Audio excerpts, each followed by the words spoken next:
for the people. Tomorrow, day after tomorrow, I will give you. Even there is a huge loss of crop and also some more assets, even private assets and public assets. All these things will estimate. We'll send it to Government of India at the earliest. That's why first I reported to Home Minister. I seek his assistance, and also I requested PM. He also responded positively. Both I have briefed them. Next step is we request them to help us.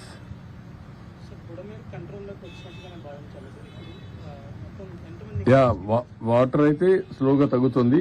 ఇప్పటికే 1.5 feet తగ్గింది. రాత్రికి ఇంకా తగ్గచ్చు. ఇక్కడ కూడా మీరు చూస్తే 11,20,000 cusecs వచ్చాం 8 o'clockకి. ఇప్పుడు ఇంకా తగ్గుతుంది. కాబట్టి కృష్ణా నదిలో కూడా తగ్గింది, బుడమేరు కూడా తగ్గుతా ఉంది.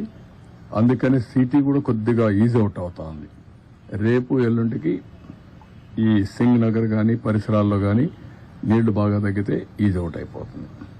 We are working on that.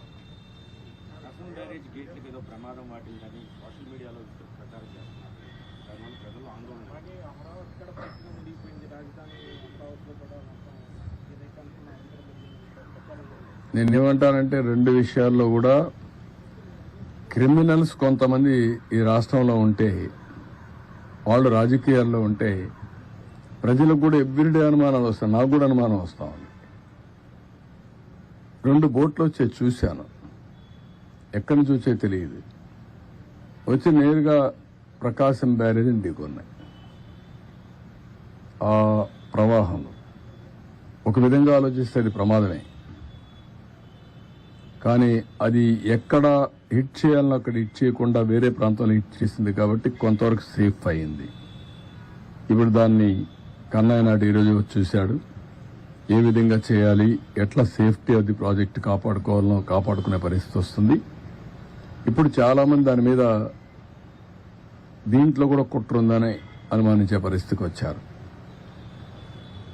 Prima facie నేను ఆలోచించలేదు. కానీ ఒకసారి వివేకానందరెడ్డి మర్డర్ చేసి గుండెపోటని చెప్పగలిగిన వాళ్ళు ఇలాంటివి కూడా చేయొచ్చేమో. వి కెనాట్ ఇది. ఈరోజు రేపల్లి ఏదైతే బండ్ ఉందో అక్కడ పెట్రోలింగ్ పెట్టే పరిస్థితికి వచ్చాం ఈ దొంగల కోసం, నేరస్తులతో. ఎప్పుడన్నా ఆలోచించామంటే పెట్రోలింగ్ పెట్టాలని? నాకెప్పుడు లేదు.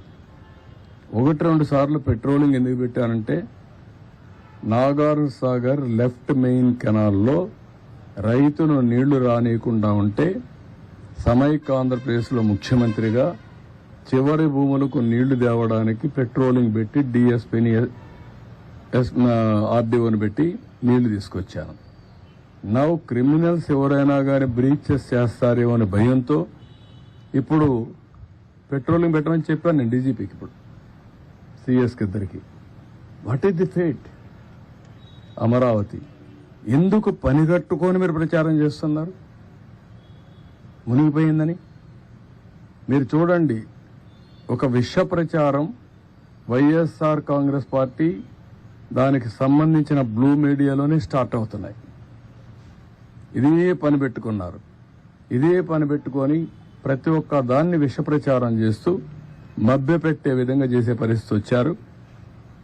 కొన్ని ఇక్కడ ఇంకా ఎస్టాబ్లిష్ చేయలేదు, కానీ అనుమానం వచ్చే పరిస్థితి కూడా వస్తుంది.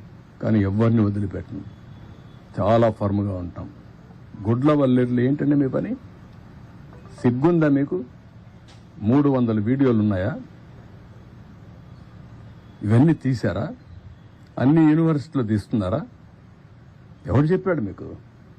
అంటే ఆ పిల్లల భవిష్యత్తు అవసరం లేదు మీకు? ఓసారి అక్కడ జరిగిన సంఘటన పట్ల పిల్లలు ఆవేశంగా ఉన్నారు. ఆవేశంగా ఉంటే రాజకీయ నాయకుడిగా, ఒక ఎల్డర్లుగా నా బాధ్యత ఏంటి?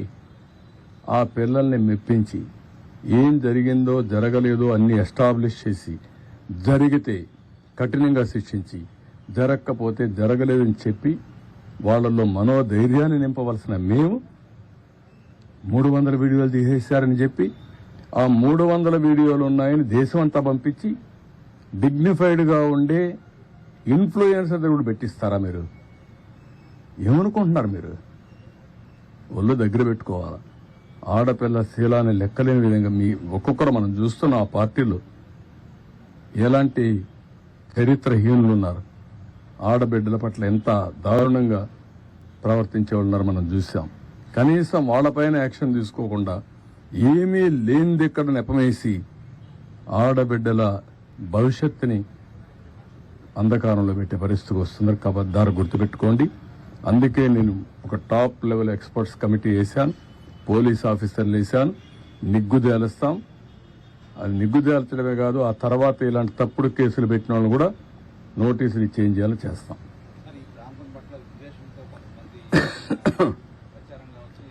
ఈ ప్రాంతం పట్లే కాదు, వాళ్ళ రాజకీయ భవిష్యత్తు కోసం అందుకే చెప్పాను.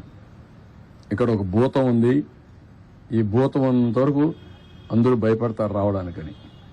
అలాంటి భూతమే అతను, ఆ పార్టీ. ఇది మంచిది కాదు. నీ రాజకీయం కోసం 24 గంటలు ఇదే పని అయితే ప్రజలు ఏ విధంగా హర్షిస్తారండి? ఏ రాజకీయ నాయకుడైనా చేయాల్సింది ప్రజాహితం కోసం పనిచేయాలి, ప్రజల్ని ఎంపవర్ చేయాలి, తద్వారా రాజకీయ లబ్ధి పొందాలని ఆలోచించాలి తప్ప సమాజం ఏమైపోయినా పర్వాలేదు, అమరావతి రాకపోయినా పర్వాలేదు, ఇండస్ట్రీస్ లేకపోయినా పర్వాలేదు, ఆడబిడ్డలు ఏమైనా పర్వాలేదు అనే దరిద్రమైన రాజకీయం చేయడం కరెక్ట్ కాదు. ఓకే, ఇంతవరకే ఈరోజు. ఎందుకంటే రేపు నాకు ముఖ్యంగా వరదలు దాని మీదనే మాట్లాడదాం. అతను చెప్పాడు కాబట్టి ఇవన్నీ చెప్పాల్సి వచ్చింది. Otherwise this is not the time. ఇప్పుడే గుత్తికొండ శ్రీనివాస్, ఫ్లారిడా, USA ఈ వరదల కోసం సహాయం కోసం 1 కోటి రూపాయలు విరాళం ఇవ్వడానికి వచ్చారు. వారిని మనస్ఫూర్తిగా అభినందిస్తున్నా, ధన్యవాదాలు తెలియజేస్తున్నా.